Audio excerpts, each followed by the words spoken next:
etsika ny vondron'ny kandida sy ny parlementera efatra naratra rakely indrindra roa voasambotra afiara telo no nosombaina kandida Marc Ravalomanana mitony tolona ao amin'ny rampitso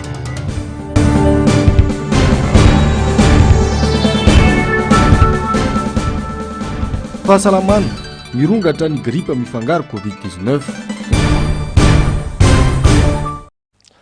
Topo klasy topoko vavy falitafaraka aminao ndray ny tenako amin'izao takariva ny alatsinainy faharoa ny volana oktobra taona 2024 izao miarabanao ary manasanao mpananjana anaraka ny fampalalam-bavao hatramin'ny farany anboatsika ny fampalalam-bavao ary niako ny etsika nataon'ny vondron'ireo kandida sy ny parlementera niaraka taminy tetsy amin'ny kianjan'ny 13 Mesa ny manodidina tamin'ity androany ity tsy latsaky ny efatra ireo olona naratra vokatry ny fanampoandreo milaza ho mpitandro ny filaminana bomba mandatra janomaso tetsy Ambodasy Ambatonakanga tamin'ity androany ity nanomboka tamin'ny 12 sasany mahery-dimy teo no nirefitra ny lakrimogène voalohany ary ny raradraraka izany noho ny aveo nivadika ho erim-pamoretana na ny mpitandro filaminana na raha iaro ny vahoaka sy ny fananany no anakaraman'ny vahoaka azy ireo arahantsika avetrany any mikasika izay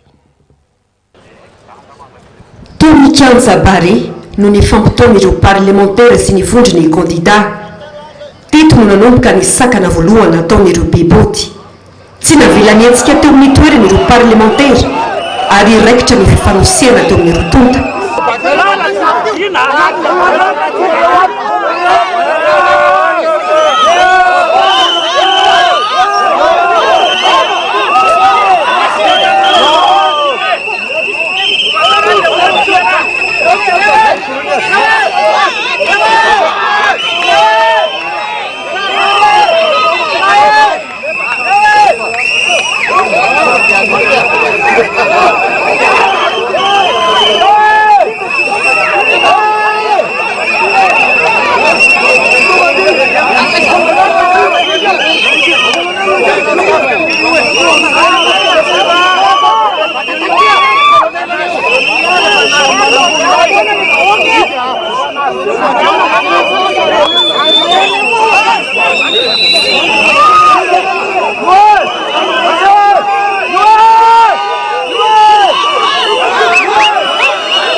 Faky ny barazy resy tosika ireo parlementaire ny zandary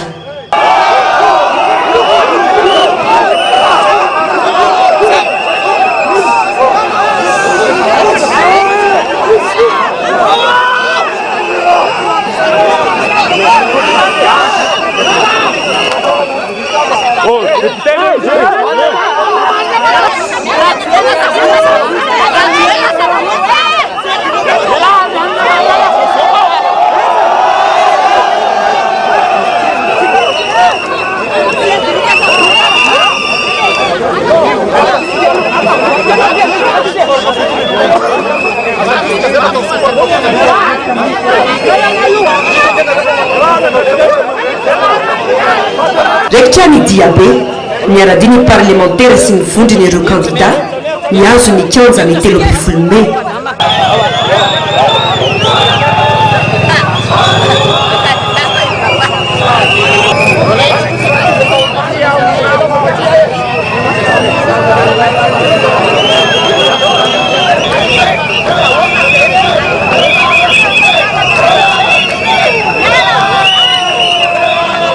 filaminana amin'ireo fitaovam-piadiana sy fiara-mifono vy no efa niandry ireo vahoaka sy ny parlementaire ary ny vondron'ireo kandida nivelatra ihany koa ny ERS Nisy ny fifampiresana teo amin'ny solon-tenany ireo vondrony kandida sy ny mpitandro ny filaminana. Raikitra indray ny fifanosehana.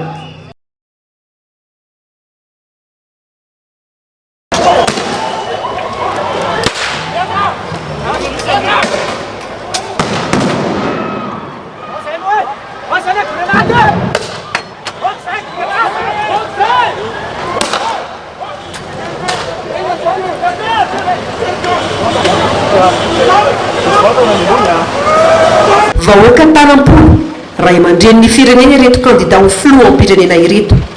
Abibiana kosa no setrin'izany no nataony mpitondra fanjakana sy ireo herim-pamoretana ireo. Araka izany dia efatra rakely indrindra ireo naratra isan'izany ny kandida Andry Raobelona sy ny mpandrindra nasionaly ny antoko ASVM, roa kosa no nosamborina dia ny sekretera jeneraly ny antoko tiako Madagasikara sy ny mpiambina akaiky ny kandida Marka Ravalomanana ny rodorodo anamangy sy nankahery ny kandida naratra Andry Raobelona tetsy amin'ny ACRAP-FLO ny vondron'ireo kandida ho filoham-pirenena niaraka tamin'ireo vondrony parlemantera tsy azo ekena ireny hery famoretana nataony mpitandro filaminana ireny ho ny fanazavan'izy ireo. Mijanona androany intsony fa mbola hitoram-pitso ny hetsika ireo kandida sy ny parlemantera miaraka amin'izy ireo. Io no fanambarana nataony vondrony kandida tetsy amin'ny ACRA nosy androany nandritra ny fitsidihan'izy ireo ny kandida Andry Raobelona. Fa dia manome fotoana anareo zay fa tsy maintsy hijoro zahay raha-pitso. Arao ny toromarika, ho alefanay aminareo ny toromarika, hijoro zahay ary hoainy amin'ny 13 mai zahay ny zavatra antony masy dia tsotra ihany. Ny tanjona kinendry ny aopita dia ny anipitahoatra amin'ny mpitolona rehetra. Ka izahay zany dia tsy maintsy mijoro ho anareo rehetra nijoro androany, ho an'ny kandida Andry Raobelona androany, ho an'ny izay rehetra niara-ny herisetra androany. Dia mampanantenareo zay fa raha-pitso dia tovy ihany ny fotoana ifanomezantsika eny amin'ny kianjan'ny 13 Mai. Tanjon'ny vondron'ny kandida ihany koa ny andresy ny herisetra tao amin'ny malagasy. Iray tsy mivaky raha teo ny vondron'ireo kandida raha ny fanazavana trany. Vao hitanareo namangy ny kandida Andry Raobelona ity zahay izay anisany naratra tao anatin'ny hetsika ampilaminana nataonay androany. Tsy izy rery naratra, ny tena koa naratra, ny filohan'ny Antenimieran-dolona teo aloha Rivo Rakotovao koa naratra, maro senateurany MMM koa naratra, ary nisy koa akoatran'ny naratra ny fanenjehana tsy andrariny, nisy arrestation arbitraire lazantsika azy tao secrétaire général nantoko tao ihany koa ny mpiambina, tao ny nisy koa pakasary zany zatra rehetra zany azonareo anontaniana ao amin'ny ato amin'ny toeram-pitsaboana fa vao avy natao chirurgie ny kandida Andry Raobelona. So indray mantsika dia miteny hoe mody manao ina ny tena maratra izy ao, tena maratra izy ao. Ka ny fanontanianay dia hoe itoy atraiza ity fampitahorana lavo ity, itoy atraiza zahay raha nandeha ampilaminana dia ireny ny setrany, ary hatreto zahay dia mbola manentana foana hoe ampilaminana ny vahaolana, ampilaminana ny vahaolana, tsy izay zao mihitsy no hitanareo hoe nanakorotana. Nisy tsao nandeha koa teo hoe nandona olona ny fiarakodia anankiray, tsy nisy nandona fa ny fanimbana fananana nisy fiarakodia maromaro, ny président ny MMM, ny président ny team, ny tena koa izay nasiana grenade lacrymogène natao ambaniny misy fanampotehana entana. Ka izahay reto dia tsorina ny resaka fa rehefa atao ohatr'ireny izay dia tsy maintsy manohy ao anatin'ny tanjona iombonana. Tanjona ray dia ny hampanjaka ny lalàna ihany, hampanjaka ny lalàna ihany. Lalàna dia hitantsika tsara fa efa ela ny voahitsakitsaka.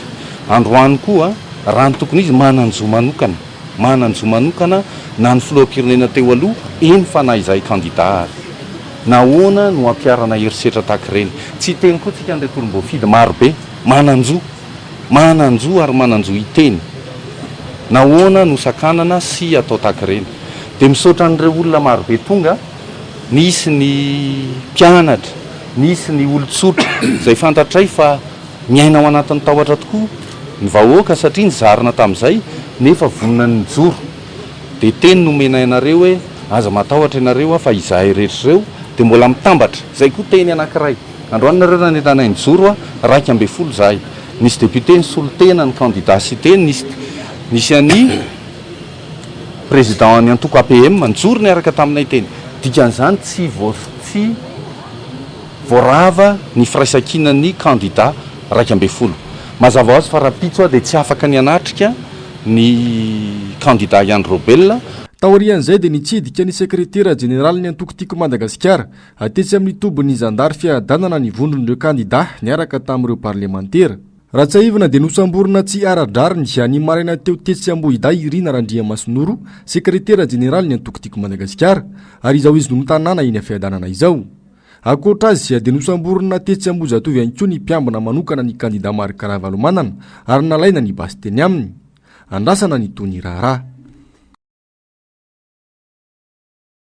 Fa ankoatra ireo candidat ho filoham-pirenena misa roa filohana androm-panjakana teo aloha ary senatera izay naratra vokatry ny fanapohan'ny mpitandro filaminana bomba mandatra dranomaso dia olon-tsotra hafa ihany koa no naratra vokatry ny fitifirana tamin'ny balafingotra manaraka fitsaboana eny amin'ny tobim-pahasalamana izy ireo amin'izao fotoana izao.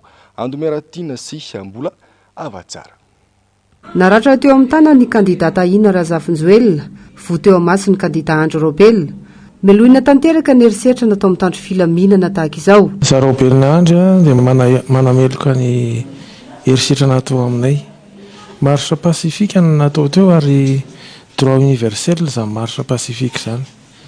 Tokony ataon'ny mpitandro filaminana dia miaro ny olona ataoko hoe na misy mivarotra ary afaka mivarotra ny olona fa sao dia misy mandroba dia miaro an'ireny no tokony ataony. Tokony misécuriser an'ilay marche izy fa droit universel manao marche. Izay mbola teo presahana an'ilay commandant-ny gendarme le Tanaville maniny mbola mifampiresaka eo nanontany anazy hoe eny ara-mijanona eto izay fa aiza ary tsika ny fampiresaka ohatran'ny siblely izy fa teto akaikin'ny lohako teto no nalefany zareo le grenade avy any ariana tany. Nisy ny baikina tonga ny mpitandro filaminana nandefa ny bomba nandatsa dranomaso hoy ny filoha nasionaly ny Tokasve Marivo Rakotovao izay voto eo amin'ny tongony. Za moa anisan'le miresaka amin'ny colonel vitatsika malaza be iny zany resaka aminy maninona zay mangataka tsisy amenareo nefa ianao mbahana foana tsy nazo lalana dia anisan'le miresaka amin'ny teo mihitsy zany hoe tsy mety ny ataonareo miteny aminy koa ny candidat hoe maninona zay sakanareo ohatrany hoe olona eo hevitra dia tapitapoka teo izy tonga dia izy mihitsy nanome baiko apoay am'izay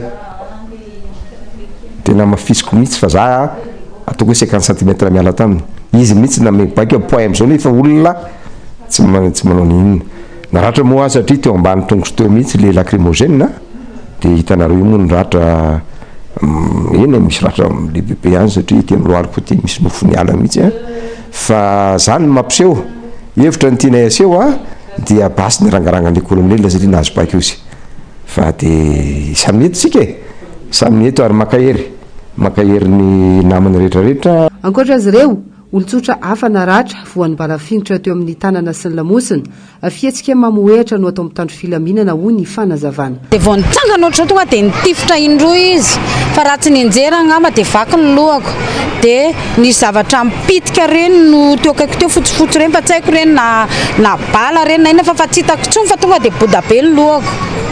Fitifitra tamin'ny indroa tamin'ny lacrymogène zao ny tsy fantatra ilo fa nisy lacrymogène mipoka be indray mandeha aloha dia avy eo dia nisy nipoka fanindrony dia naratra fa raha tsy nisy an'le croix rouge reny zany nijerana teo dia tsy haiko ny efa rany fa zao ny tenako vao tena reraka be dia marary be mihitsy le etony tena marary be fa zany injera tsisy fiatrana tsisy ninina tonga dia mitifitra le gendarme. Efa minaraka fitsaboana avokoa moa ireo naratra amin'izao fotoana izao.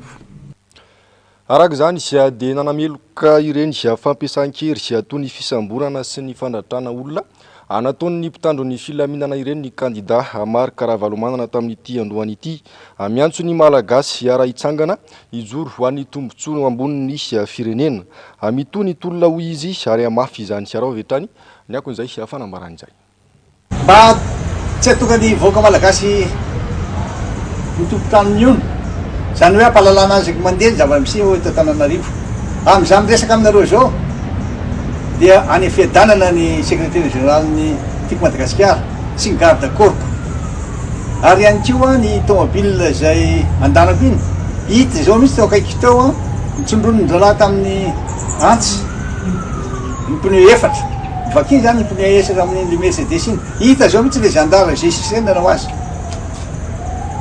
de nanandrana izy varavara fa tsy vovoa varavarana de ilaza aminareo azy zany fro de tena tsy eritreritry zany hoe lamina sy ampandriny tany zany ny zandary ihany nefa manao an'izy averitry tsara ny zandary ihany manao an'izy fa ny polisy sy ny maramila de tena mialala mihitsy satria zavatra tsy ara-dalàna mihitsy ny tanterahany misy an'le colonel fofoy kely manao solomaso iny ny tena mame bakeo zay milahatra somatsara eo tonga de nalefa le bomba lacrymogène ary tsy vita zay ihany fa misy an'le balaka otsoa zay tena nandratra amintsika miresaky zao amin'ny hôpitaly agera de maratra eo ny candidat anankiray Andro Robel voa masina de misy keo reo maratra rivotra koto vao loza tena tsy rariny tsony ty voaka malagasy ka aoka tena iary itsangana dolo tsika fotoana ho azy ao aminareo ijoroana ary tena nehotsika fa tena mirahina dolo voaka malagasy rehetra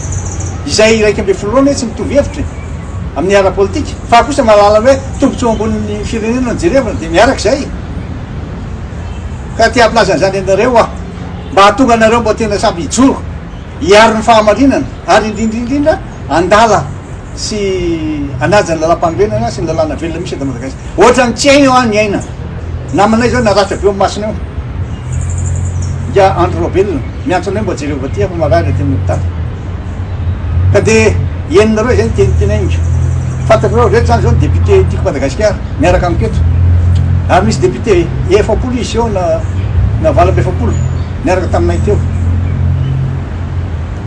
oka tsika samby eritreritra fa tena hitolona hatramin'ny farantsika fa tsy hevitra amin'io tondra hitolona rapitso samy Andriamanitra samina ny heviny manoloana ny tsirariny sy ny fampirorona ny seho teny Ambohijatovo sy ny manodidina ireo olo-pirenena tamin'ity androan'ity na dia jenjen'ny bomba mandatsa-dranomaso azy tsirariny ny zava-nisy saingy ny antso ny vahoaka hijoro hatramin'ny farany nisy olo-tena nisy solomam-bahoaka tiako Madagasikara izay teny antoerana ihany koa tamin'ity androan'ity fanampanazavana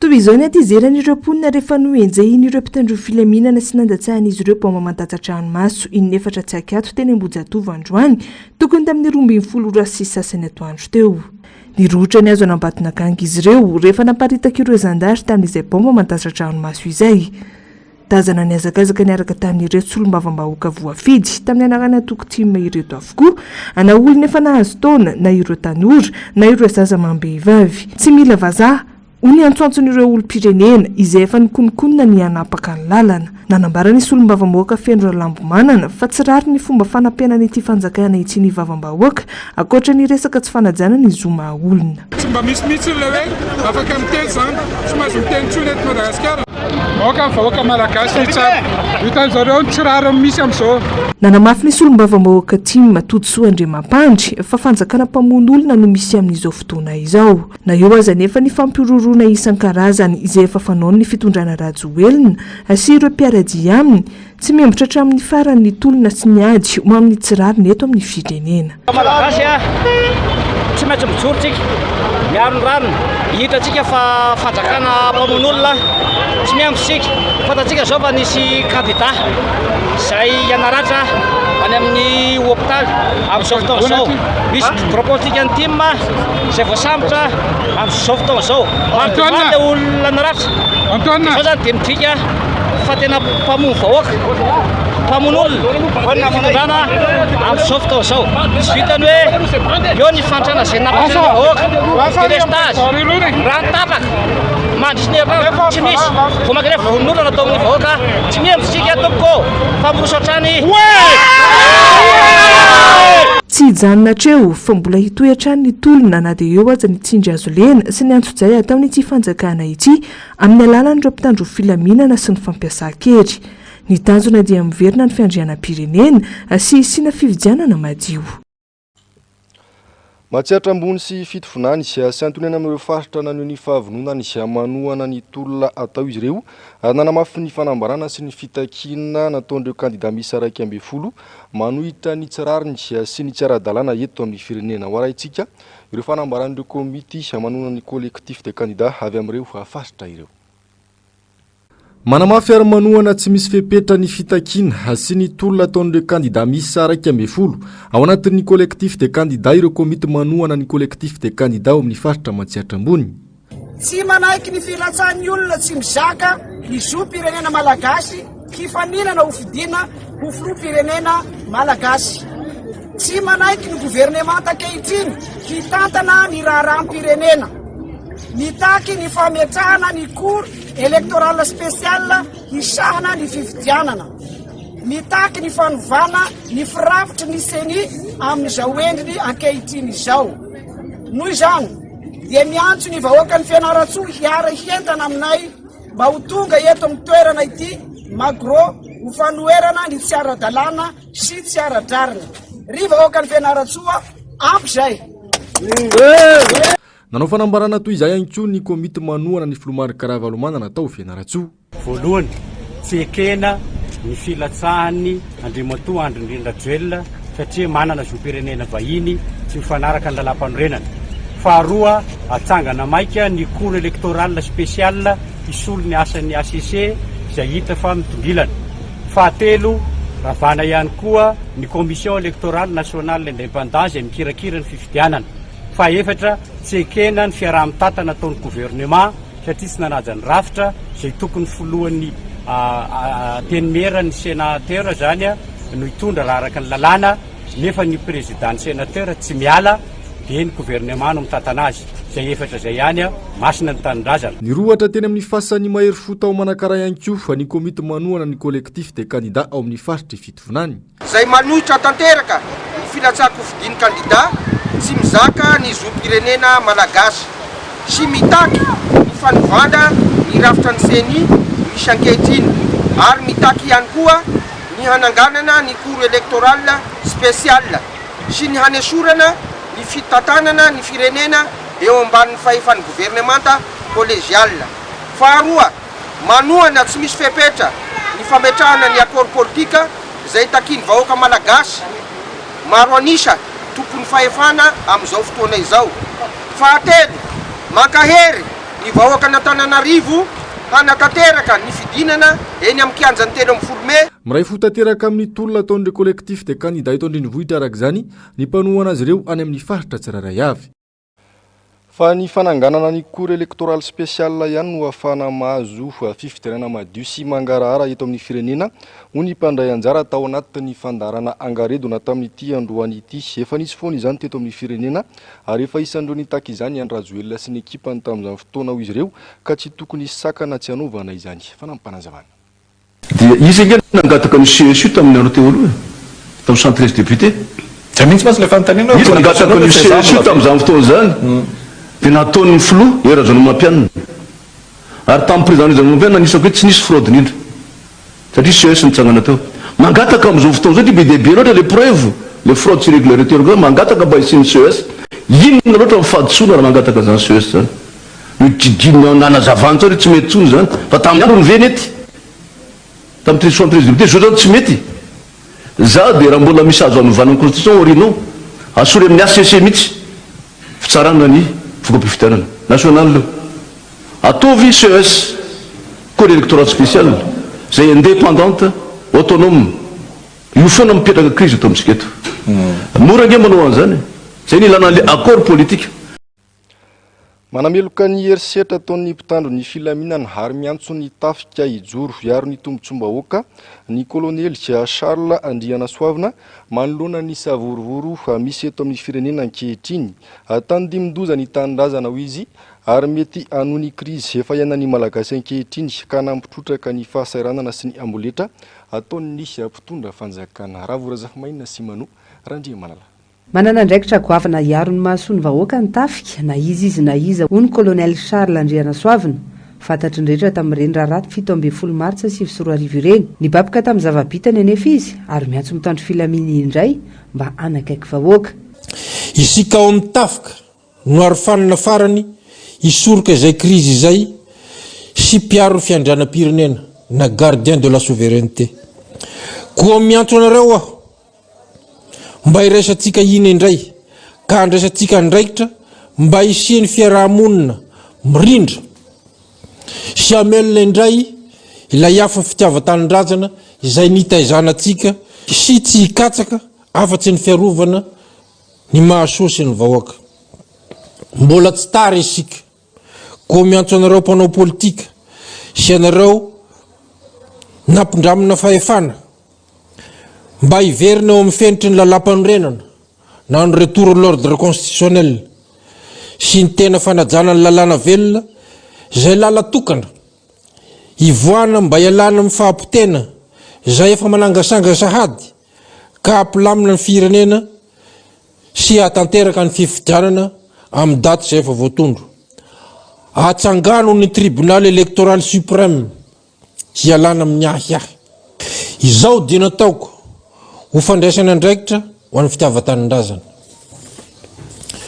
Manameloka ny erisetra rehetra na inona hisehoana. Ny atefa tamin'ny tafika sy ireo nampindram-vahoaka fahefana amin'izao moa ny fanambarana nataony colonel Charles Andrianasoaviny. Eo koa ianareo zoky mbola perinasa na koa efa misotro ronono, tsy adiny any koa nareo zandry manamboninahitra ambony, manamboninahitra lefitra, kaporaly sy miaramila andaharana. Ho anareo reo indrindra no antefany zao antso ho fandraisana andraikitra zao. Voakasika zany any koa ianareo mpisetra politika rehetra, indrindra ny eo amin'ny fitondram-panjakana mba samy katsaka hatrany ny tombotsoa ambony firenena ka tsy hisy baiko anareo afa-tsy ny fitiavan-tanindrazana.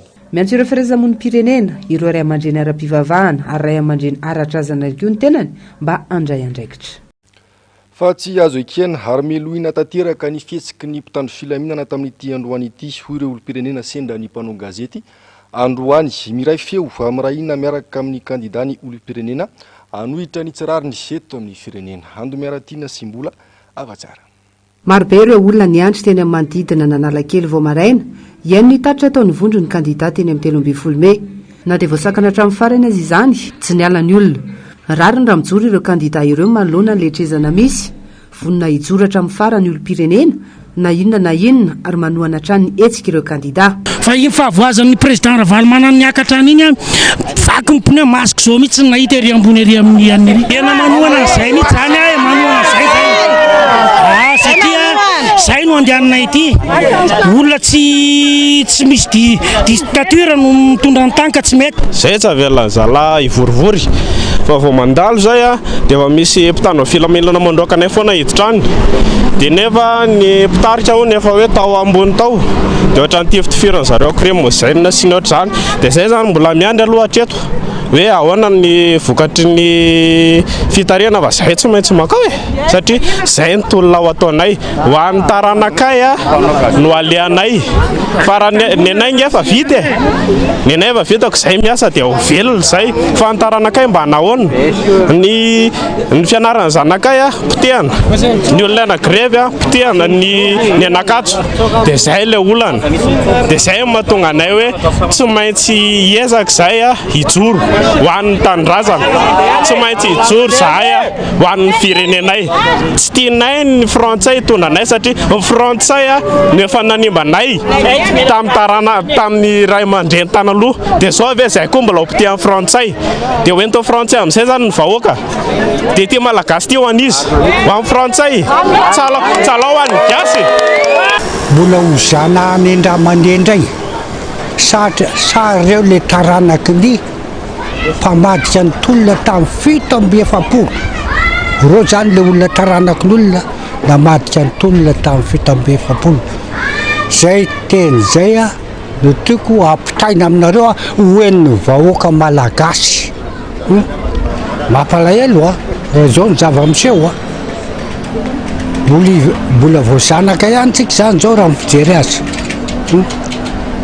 ataoka ahoana ny jery ny lozanjo amin'ny fireneko ozy izy Ester ataoka ahoana za tsy manaiky kosa aloha tsy manaiky aho zay zao tena vonona mihitsy anao an'le tolona tena ndrahina tamin'le collectif des candidats dia tsy manaiky an'le atao zareo zay fa avelao le olona hiditra avelao ny olona irahina avelao ny olona aneo ny heviny fa hita amin'izao vorivory be dia be zao ngambany efa midika an'izao nefa manapirofo ny olona fa efa tsy mankasitraka ny olona fa ry zareo mbola manao le bêtise foana zay koa tsy mila vazaha zay mijery tanora zay dia mijery no avinay zay mila mpitondra matotra mila mpitondra mahay tsy mila vazaha zay dia zay miala ny vazaha sy ny firongony mazava zany tsy mila vazaha hitantana ny firenena mitaky ihany koa ny fividianana madio sy mangarahara ny olom-pirenena ialana amin'izao krizy lalina eto amin'ny firenena izao. Eo amin'izay lafim-baovao ny raharaham-pirenena izay hatrany tsy manohana kandida amin'ny fifidianana filoham-pirenena ny fiangonana apokalipsy izay tarihan'ny pasteur André Mayol hatsao avokoa ny vaovao rehetra mivoaka mifanohitra amin'izany ho ny fanazavany miantso nisian'ny fitoniana ihany koa ity filoham-piangonana ity manoloana ny toetra raha misy amin'izao fotoana izao onja lalaina manana sy sitraka Andriamanala.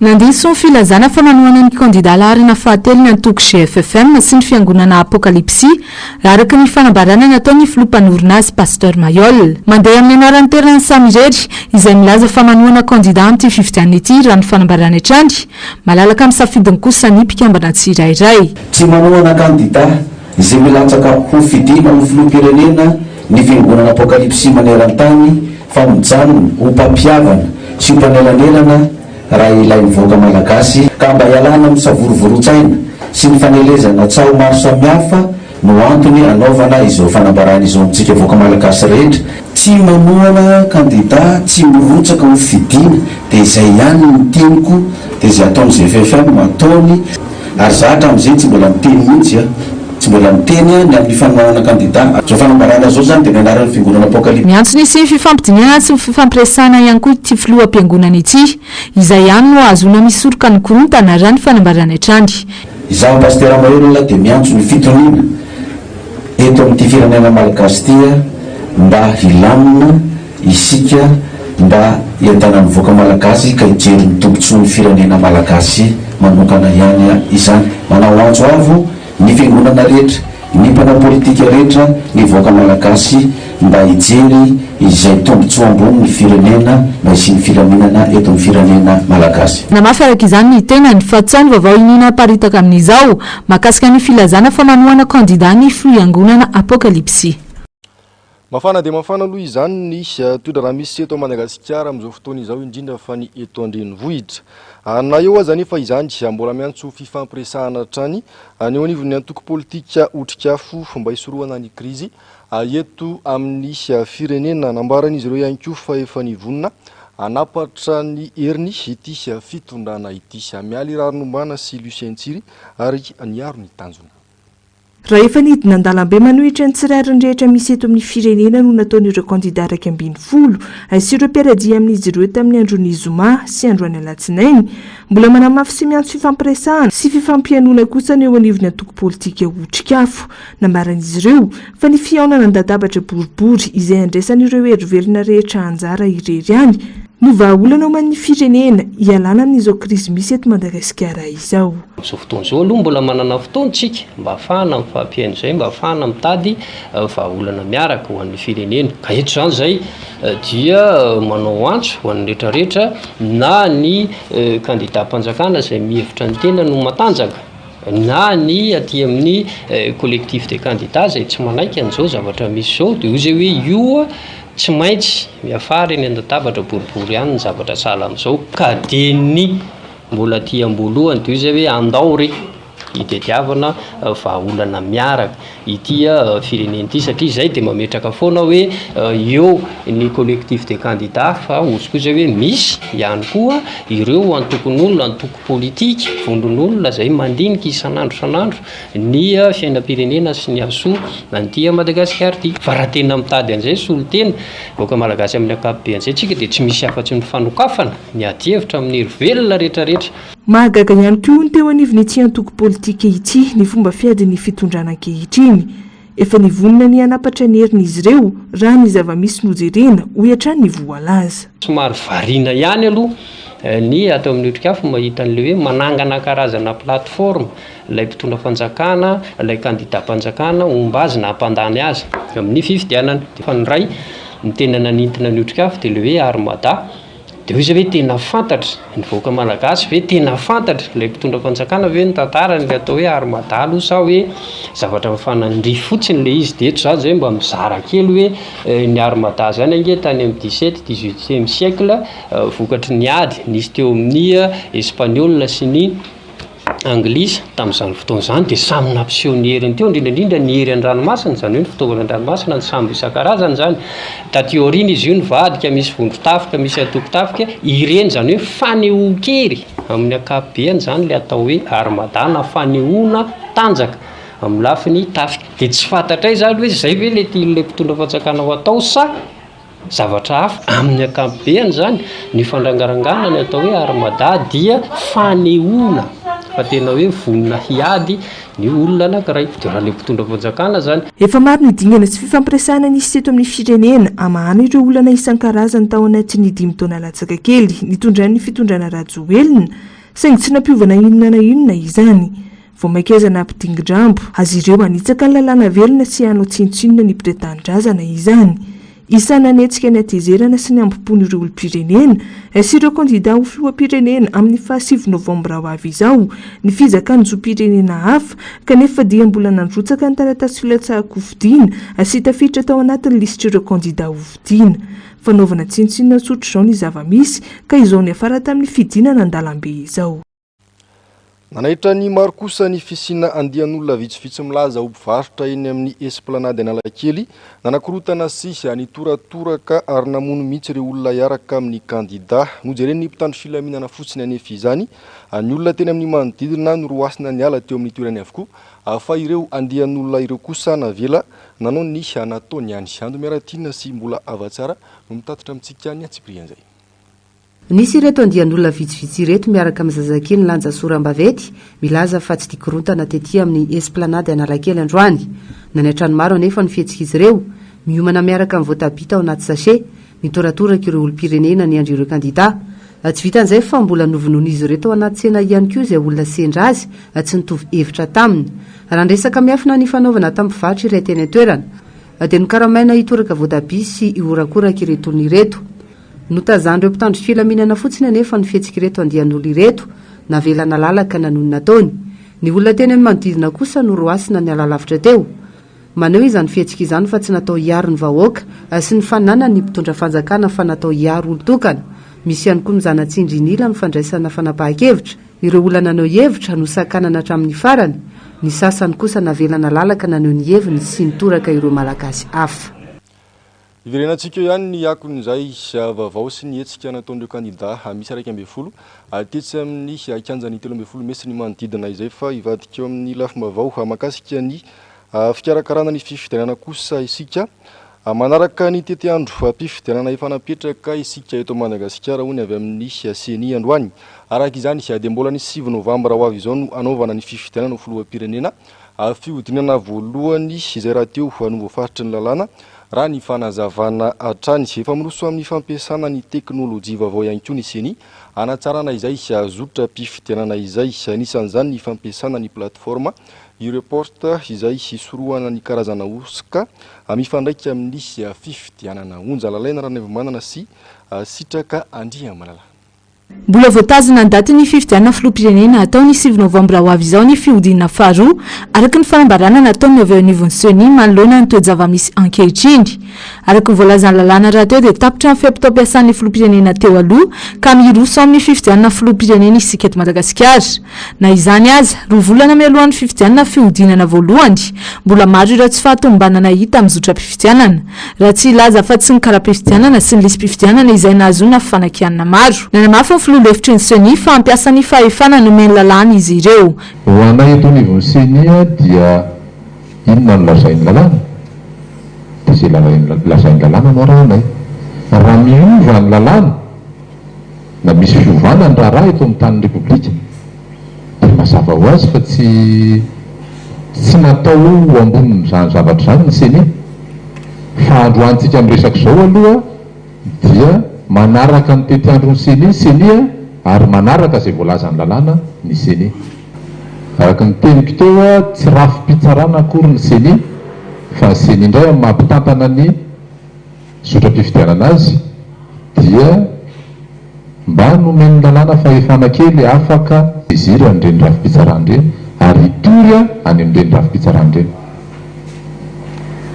dia ampiasa an'izay fahefana nomeny lalàna azay seni. Efa miroso tsikelikely amin'ny fampiasana ny teknôlôjia vaovao ny seni anatsarana ny zotra-pifidianana. Anisan'izany ny fampiasana ny plateforme e-report ho fisorohana ny endrika osika rehetra mifandraika amin'ny fifidianana. Natao ihany koa mba hanamorana ny fanaraha-maso ny fifidianana ary hanamorana ny fampitana vaovao. Afaka mandefa fanairina ao anatin'io plateforme io avokoa ny olom-pirenena rehetra.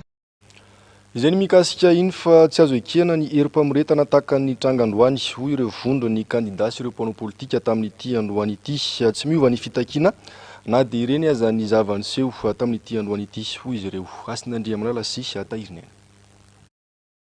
Matahotra fa diranovana mivondro ireo kandida ny mitondra ankehitriny sy ny kandida larana fahatelo matoa mampiasa mitandro filaminana ho herim-pamoretana tahaka izao. Tsy midiko faharesena akory raha tsy azo androany ny kianja ny 13 Mey. Sia de sia, sy resy zay androany fa agressé. Sy resy zahay fa ny setrasetraina, ny ratraina. Nalasa drany ny mpiara-mitolona aminay. Isoran'Andriamanitra sisy vahoaka madinika na iray voakasika. Mampalahelo kosa nefa misy ny mpitaritolona lasa-dra. Sy resy zahay. Sy resy ary tena sy resy ary mbola ijoro.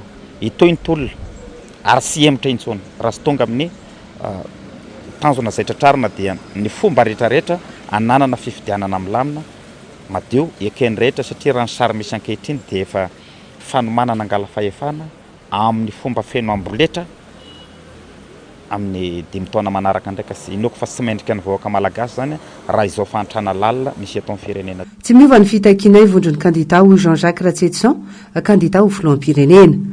Seni article 7 efa napetraky Roland Ratsiraka raha reo no ampiarina ravina ny seni.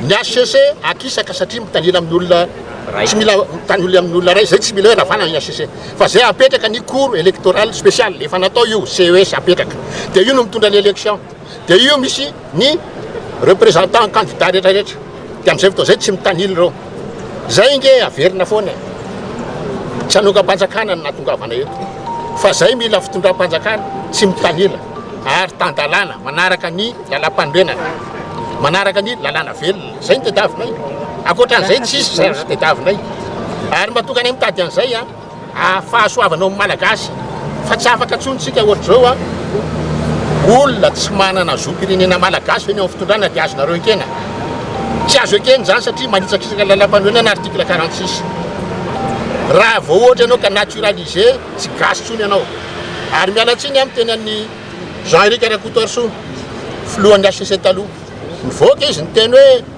zao position mila décret zany io vao hoe valable le article 42 dia zao ny teneko aminy azo raisina zavatra tenenao fa tsy mitombona.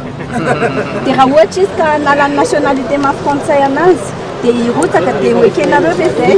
Raha manala ny nationalité izy dia lasa patriote tsy gasy tsony izy mbola mila mitady izy miverina gasy dikan'io tsotra tamin'ny nametrahany ny candidature no fotoana jerevantsika tamin'izy nametraka candidature tsy gasy izy tokony invalidé zany ny candidature. Ny tandrazana no antony ijoroanay ho kosa i gangsta baba tandrazana tsy azo ety mba hindra teo i Madagasikara. Tsy ekena ny candidat nanary ny zoam-pirenena maha-malagasy azy averiko indray mandeha tsy ekena ny candidat nanary ny zoam-pirenena maha-malagasy azy. Hitantsika ny zava-nisy androany ka dia zay ny teniko tompoko misotena ny candidat Brunel Razafy Androfo. Tsy ekena ny candidat manary ny maha-malagasy azy. Misaotra indrindra tompo. Raha fehezana ny zava-niseho androany fitaovana politika eo am-pialantanan'ny kandida vazany mpitandro filaminana nosamborona ny miaramila mpiambina manoka ny filoha Marc Ravalomanana novakiny mpitandro filaminana ny kodiarany kandida Marc Ravalomanana Taina Razavinjoelina Ajo Andriany Anarvelo sy ireo kandida hafa nosamborona ihany koa ny sekretera jeneral ny Tokotiko Madagasikara ary akatra fitsarana rahampitso naratra ny kandida ho filoham-pirenena roa naratra koa i Rivo Rakotovao ary vehivavy iray izay no setry ny hetsika amin'ny filaminana nataon'ireo kandida mazava izao hoe iza no matahotra eto amin'ity firenena ity anjarantsika no mamakafaka sy mitsakotsako ny zava-misy Waraitsika ihany ny tsara ho fantatra sy ny akon'izay tolona ataony vondo ny kandida izay ary efa vonona ny sary fa tafatsangana kosa tamin'ny faran'ny herinandro teo ny KMMR na ny komite manohana ny marika Ravalomanana tao talata ny volonondry ny faran'ny herinandro teo ny antsiprian'izay avetrany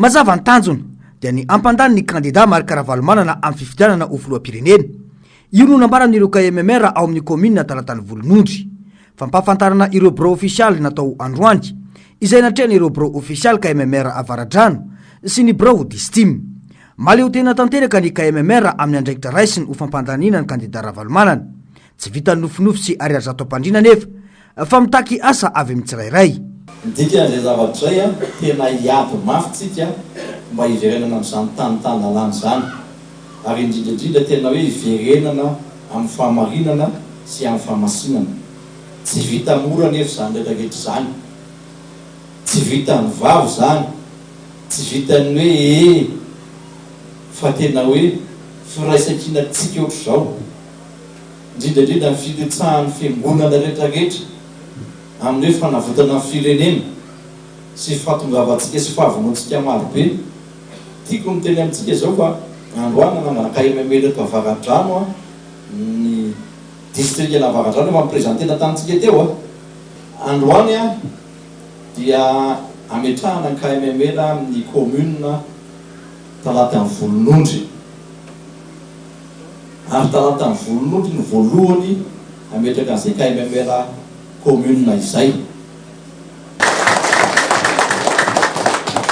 zany miainga afaty Avaratra ty zany nitondratsika amin'ny baolina amin'izao fotoana zao iarahantsika mahafantatra fa membre ny ACC gouvernement zay efa natsino ny solom-bavam-bahoaka 500 fitsipaham-pitokisana no mbola mitatana ny firenena indray tsy azo eritreretiny zany ny présidence na tokony hitondra le firenena manjavonjavo tsy fantatra marina inona ny tena antony tsy nitondrany an'le firenena tsy azo eritreretiny zany seny dia efa fantatritsika ihany koa efa mahafantatra ny iny izy teo ty karaha-pifidianana zay mivoaka teto Avaradrano koa dia misy manana efatra 10 olona anay karatra mpifidy karaha za zao manana karatra anankitelo afaka mifidy telo zany nefa membre amin'ny bureau de vote sy ny équipe rehetrarehetra koa azotsika antoka ve satria amin'izao fotoana zao dia mandeha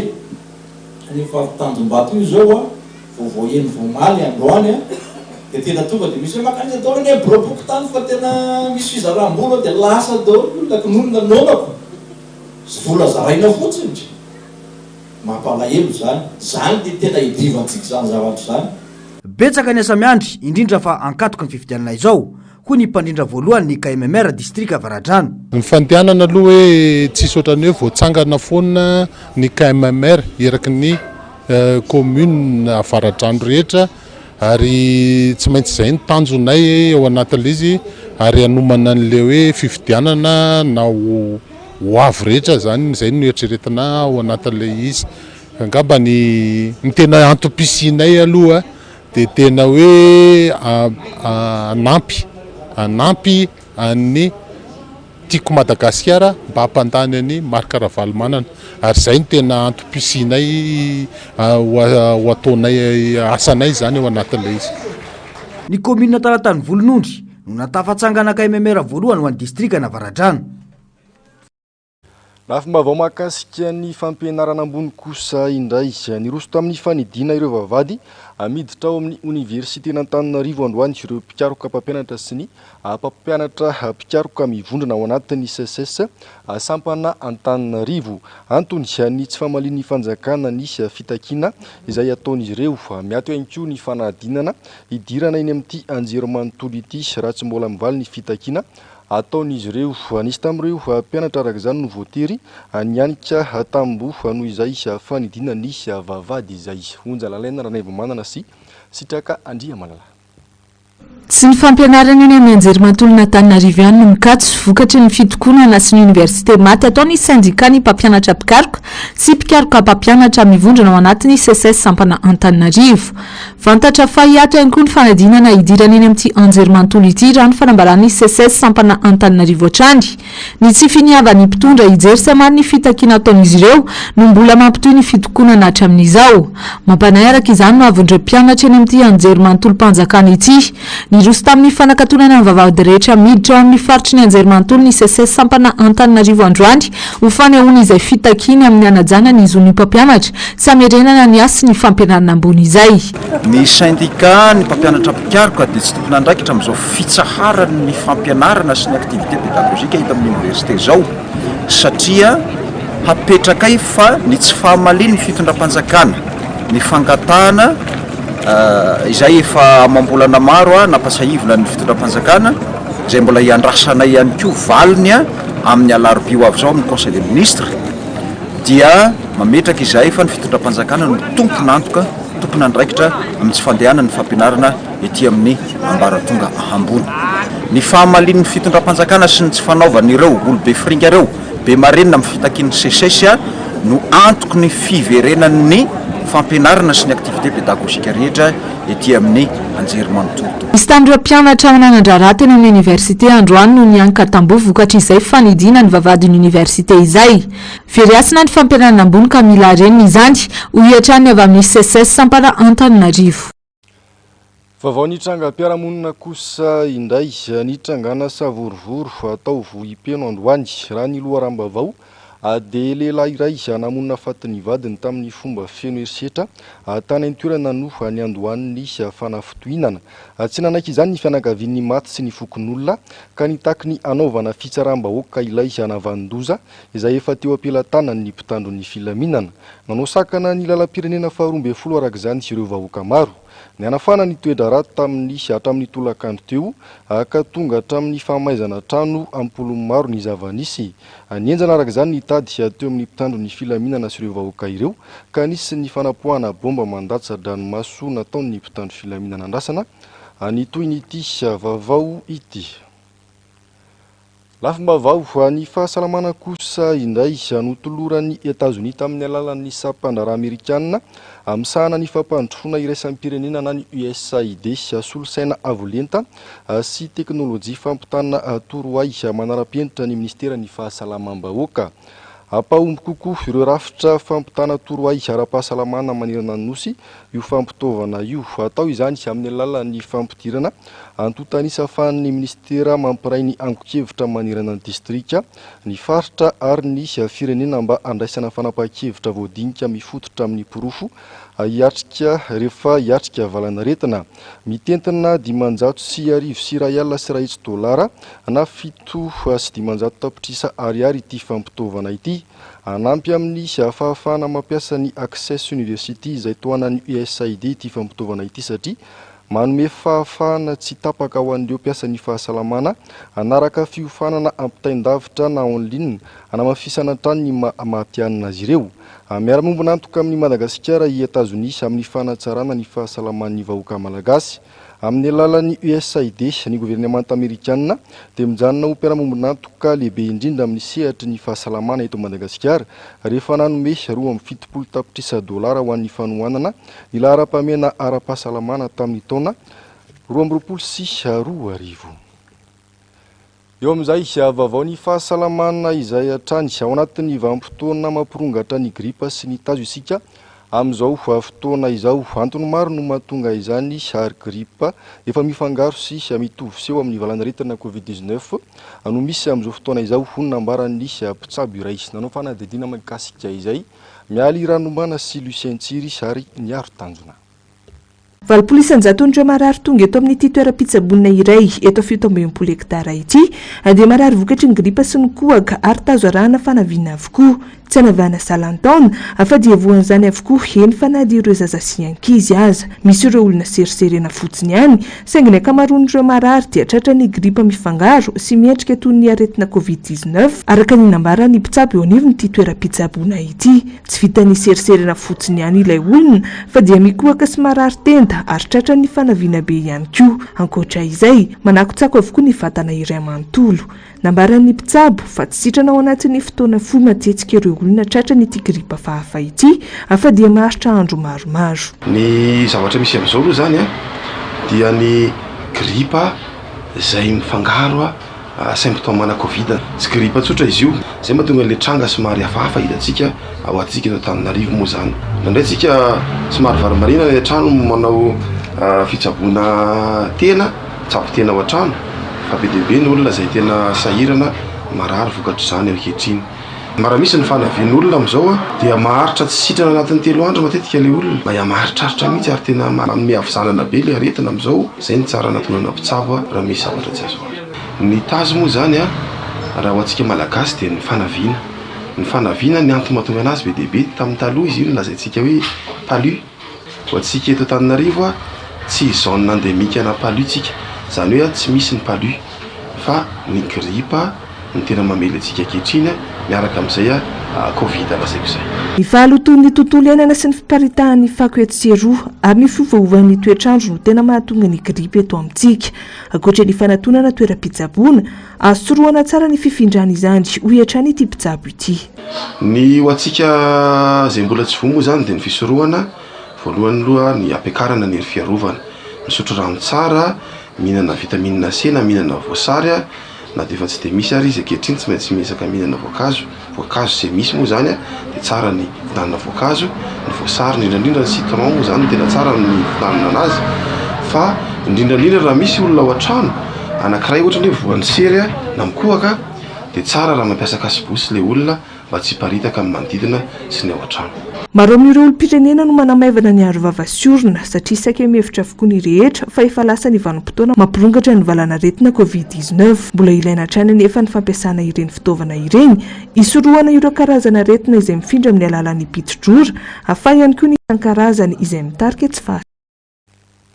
Izay ny vaovao ny fahasalamana fa iverenantsika kosa ny vaovao mahakasika ny tolona ataon'ireo vondron'ny kandida misy 112 sy ny zavantranga tamin'ity androany ity. Namoaka fanambarana ny hariva teo ny kandida Marc Ravalomanana raha nolazaina fanandona mpitandro filaminana tamin'ny fiara nitondra azy. Notrondreo kandida fanamany mofo ity fanambarana ity izay nataony hariva teo. Arahantsika vetrany mikasika izay.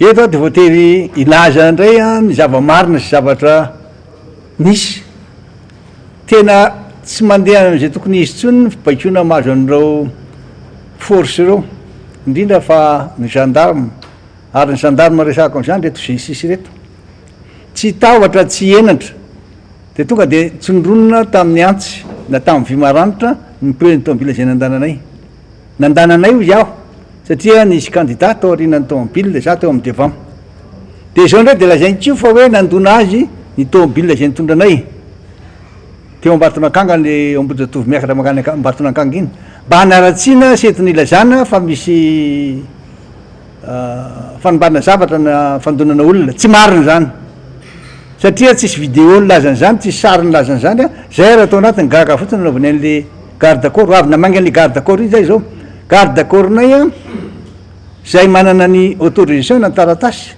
fanamarinana fa tena perinasy izy dia netiny ralatany ny samborony tany vo avy namangy azy ahy io ka reto le gendarme ao amin'ny effigienne zay tsy mahalala ny zavatra tokony ataony tsy fatany akory ny zavatra sur terrain dia tonga dia milaza fotsiny any amin'ny Facebook any amin'ny tambazotra tserasera any milaza amin'ireo tsara fa mbola hitatsika ihany ny marina fa ny tena zavatra tsy tanty indrindra dia ny fanambana zavatra ao zao mivoaka any amin'ny sary ihany ny pneu izay nydidiny hitako misy ny côté-na ihany nydidiny ny pneu efatra reny le G6 tere isotro nanaovany azy ka dia mampalala anareo zay revoaka malagasy jereo tsara mihitsy fa raha izao ny fandehany ty fizotrany fanomanana ny fifidianana sy ny ahitana vokatra tsisy atenaina mihitsy hoe zany hoe ekeniny rehetra mandeha ampilaminana mangarahara ary indrindrindrindra andraisany rehetra manjara ka dia zay ny lazaina ireo gendarme zay ny atao hoe disalamo maketsy izy mangalatra indray ny avavy zay samy ten'Andriamanitra. Ankilany kosa dia niezaka nanadio tena ny mpitandro ny filaminana tao anatin'ny fanambarana izay nataon'izy ireo tamin'ity androany ity manilika ny tsy mety ataony any amin'ny afatran'izy ireo ho tombontsoany manokana fanampanazavana. Tahaka izao ny zavantranga tetỳ Ambatonakanga no samborin'ny zandary ny mpiambina manokana ny kandida Ravalomanana. Nesoron'izy ireo teny amin'ny fitaovana fampiasany araka ny zony mahampiambina manokana ny filoha teo aloha azy.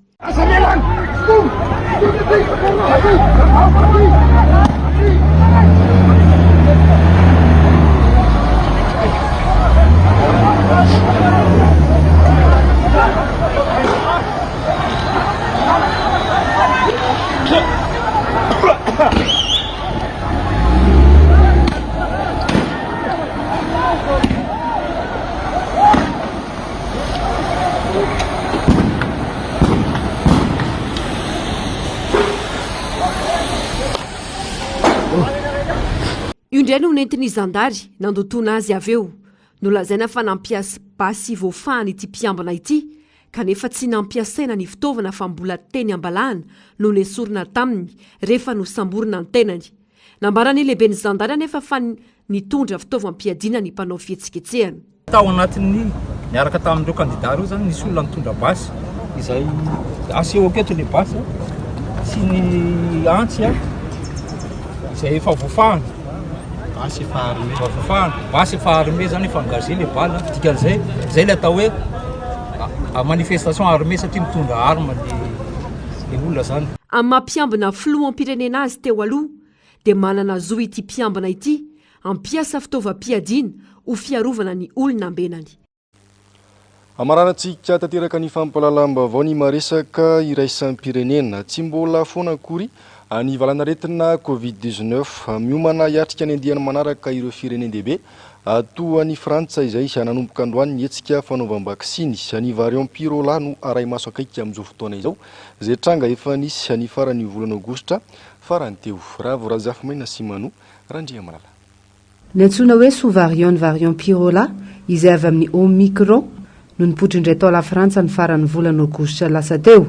Faritra folo farafahakeliny no nahitany ity tranga vaovana Covid-19 ity manomboka manavy ireo marary ary tafiakatra mihoatra ny 27 degré ny hafanana mandritra ny andro maromaro miampisery sy aretinandony fisehony.